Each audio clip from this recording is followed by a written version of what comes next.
చెప్పేసి last 2 years నుంచి కూడా మీ దగ్గర ప్రపోజల్స్ ఉంది, లెటర్ కూడా పెట్టాము మేము. దాని గురించి మీరు ఆలోచించాలి సార్.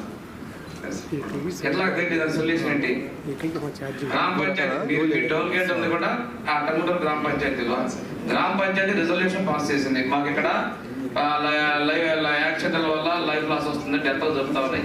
అక్కడ చిన్న వెంట అడుగుతున్నారు, పెద్ద ఫ్లైఓవర్ అట్లా సార్. అది చేయడానికి ఇది ప్రాబ్లం ఏంటి? మాకు పోలీస్ అధికారులకు సంబంధించినటువంటి ఏమైనా అంశాలు ఉంటే సభ్యులకి అవి ముందుగా ఒకసారి సెపరేట్ ఎజెండాగా పెట్టడం జరిగింది కాబట్టి అవి ముందుగా ఒకసారి ఆయా అంశాల మీద గౌరవ ఎమ్మెల్యేస్ కానీ ఎమ్మెల్సీస్ కానీ తర్వాత చైర్పర్సన్స్ కానీ కార్పొరేషన్ చైర్మన్స్ కానీ దాని మీద రైట్ చేస్తే వాటికి తీసుకున్నటువంటి చర్యలు కానీ తీసుకోబోతున్న చర్యల గురించి గౌరవ ఎస్పీ గారు నాతో పాటు ఉన్నారు, వారు ఆన్సర్ చేస్తారు. ఆ తర్వాత మెయిన్గా వచ్చేసి మనకి 14-19లో మనకి గులకమ్మ నుంచి పైప్ లైన్ వేసాము. ఆ పైప్ లైన్ అప్పుడు ఐహెచ్పి వాళ్ళకి టెండర్ అయిందండి.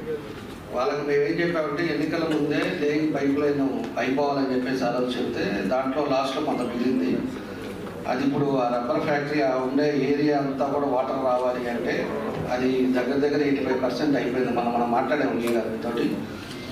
ఆ 15% ఎంత తొందరగా చేస్తే అక్కడ డ్రింకింగ్ వాటర్ ఆ ఏరియా అంతా కూడా ఇబ్బంది లేకుండా ఉంటుంది. మీడియా అంతా కూడా గమనించింది. ఇవాళ ప్రభుత్వంలో ప్రతి ఒక్కరూ ఏ మేరకు ఈ యొక్క తుఫానులో ప్రజలను ఆదుకోవడానికి ప్రయత్నం చేశారో అందరికీ అర్థమవుతుంది. కాబట్టి వాళ్ళ కేవలం ఉనికి కోల్పోకుండా ఉండేదానికి మాట్లాడుతున్నారు. అది వాళ్ళ ప్రజలు కూడా తిరస్కరిస్తున్నారు. Thank you.